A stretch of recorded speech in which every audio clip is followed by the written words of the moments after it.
Tyler Dibling is the top transfer target for Tottenham Hotspur this summer.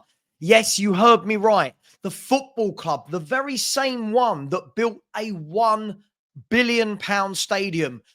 And I quote, to compete with the bigger clubs, to bring glory back to Spurs, are looking at signing another teenager. Now, I know a lot of people will say, Sava, there's nothing wrong with signing kids. Sure. But do you have to sign kid after kid after kid? At what stage are we going to act like a top football club? Now, let me just say this straight away before I get into trouble with all the YouTubers out there. Let me say this. I like Tyler Dibling. Tyler Dibling's a good young player with potential. And as Stella always says, there's a difference between potential and realizing that potential. A good player looks like he's got very good footwork, really good dribbling skills, but nonetheless, a player that's had his first season in the Premier League, played not many games, got no 2 goals, I believe, 0 assists. We'll have a look at this a little bit later.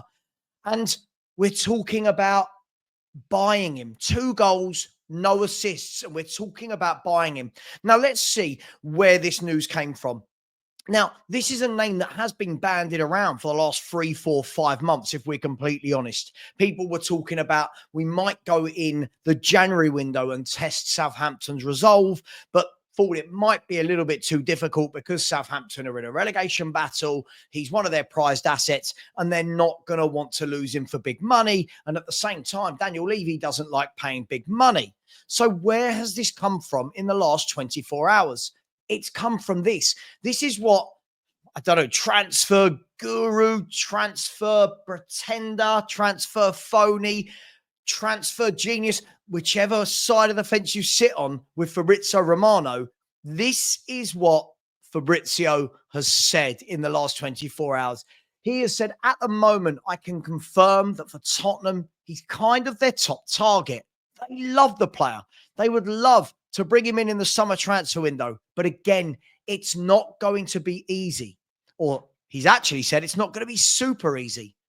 Man City, let's see, because City at the moment are following the player. But from what I have heard, they haven't started any concrete conversation. Now, the thing that worries me there is he's saying that Man City haven't started any concrete conversation. Is that to say that Spurs have? We've heard many rumours throughout the last 3 or 4 months that we have been in talks with Tyler Dibling's camp. So that would be his scout, his agent, his team around him.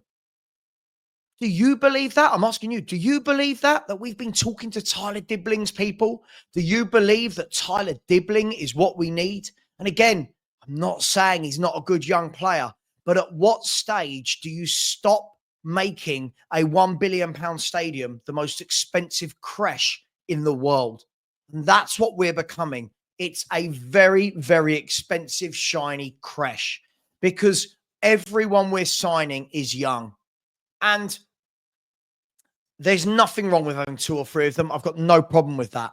Surely we've got enough already. And let me show you this.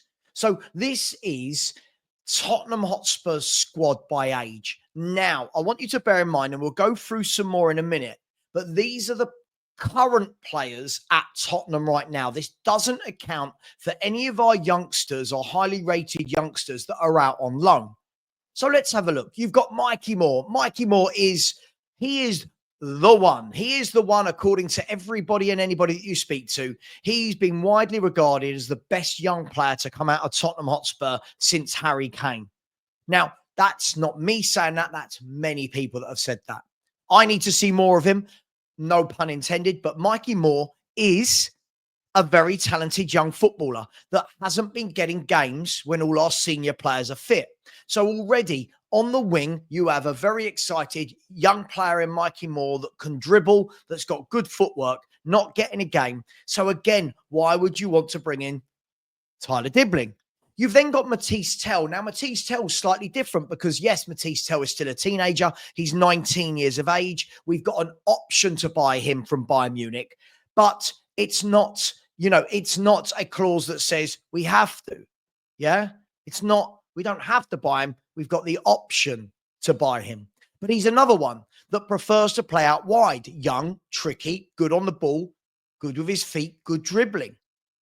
Then you look at Lucas Bergvall and Archie Gray, the two that have got the most minutes this year of any youngsters. And I'm a firm believer that definitely in Archie Gray's case, the only reason he's played so many minutes is because of the piss poor transfer window we had and not actually buying better players we need. So when the injuries came around, Archie Gray was right back, left back, centre back. And now we've seen him have one game in midfield against Fulham. And as you can see here, transfermarket.co.uk have actually got him listed as a right back, which is crazy. Is he a right back? Is he a centre mid?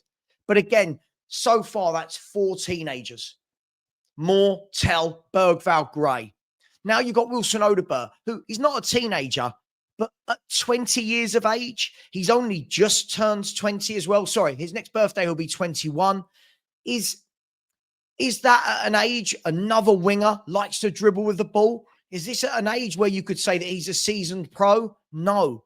So you've got all these young players. Now chuck in Dane Scarlett to that mix as well. Okay, Dane Scarlett, 21. Adogi's only 22. Sarr and Kinski are 22. How many more young players do you need?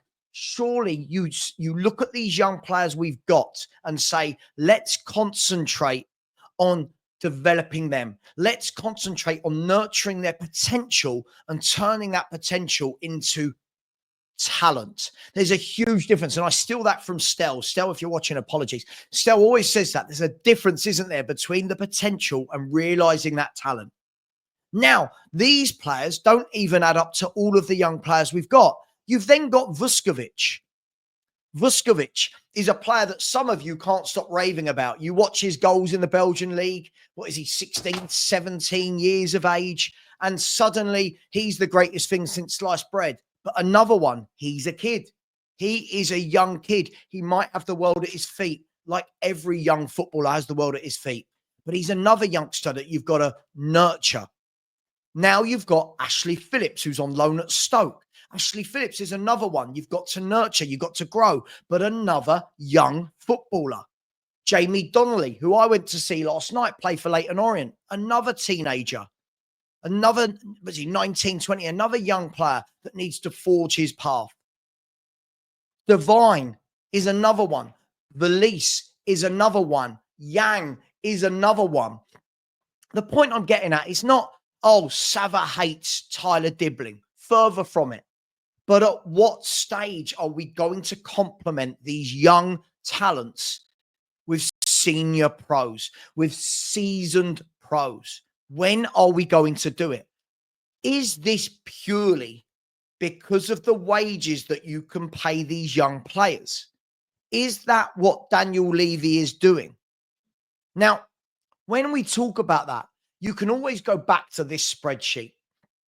You can go back to this spreadsheet from last summer where you look at, right, who came in, who went out, and then you look at those numbers and you see, right, what was the reduction in the wage bill, right? What was the reduction in the wage bill? You can see there the wage bill was slashed by about 30 million pounds. Yeah, 30 million pounds. 46 million pounds of salary went out. 13.4 came in, roughly 30 million pounds of salary. So is this what we're doing again with these young players? Is it because you can pick up a Bergvall on 2.5 million a year, Odobert on 2 million a year?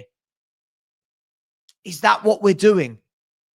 Is that what we're going to keep doing moving forward? I'm guessing Yang's on even less than that. Is that why we built the game-changing stadium? So I don't know how I feel about this. It's not that some of these young players we're linked with, I sit there and go, I don't rate you. But what's the plan? Why build the stadium? Why move from White Hart Lane? Why have all that upheaval? Why charge the fans so much if all you want to do is buy young players in? Now, there'll be people screaming at me now going, youth project, youth project, youth project. Brilliant. What does it actually mean? What's the project about it? At what point does it stop becoming a project and it's literally, this is now our plan for the future? We just buy young kids, develop them. You know, when they get better, they're going to move on to bigger clubs. Everyone has. Every young player we've developed has moved on to a bigger club. Every single one of them. You're looking at Michael Carrick, did it, right? Gareth Bale did it. Sol Campbell moved. Harry Kane moved. Berbatov moved. Modric moved. You could go on and on and on. So what is the plan at Tottenham Hotspur? Are you happy with the plan at Tottenham Hotspur? What was your first thought? I like asking questions to you. I know a lot of people think it's a statement. I'm asking questions. What was your first thought when you saw this news? Can Tottenham get Dibling? How much is Dibling going to cost? Are we going to buy Dibling and Tell? Are we going to get Tell and not Dibling? Are we going to get either of them? All I know is this. Talented young player, yes. Hasn't really done anything for me. He looks like a good young player in a really bad team. But what does that mean? How much can you really look at that and say, this is the guy for Tottenham next season? Now, let's look at it. The last minute, I'll look at it like this.